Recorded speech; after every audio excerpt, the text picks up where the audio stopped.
Actually, platform yan, eh. maraming ganyan. I Mm. know Mm. kasi I see them a lot.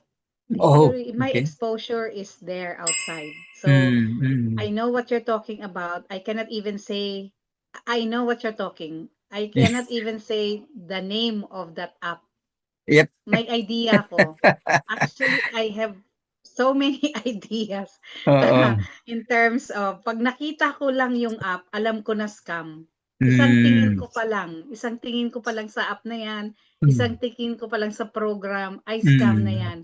So, Mm. kasi we cannot just depend to a trader. Mm. They keep on saying they will invest in cryptocurrencies, then they will Mm. trade, then you will give Mm. the money, and then the next Mm. day wala na. Talagang Yun na nga. scam yun. Kasi hindi mo naman talaga naiintindihan ba't ka papasok dun tapos magbibigay ka Oo. ng 200 plus.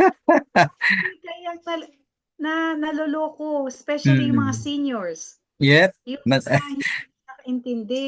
Don't oo. invest na something you don't know.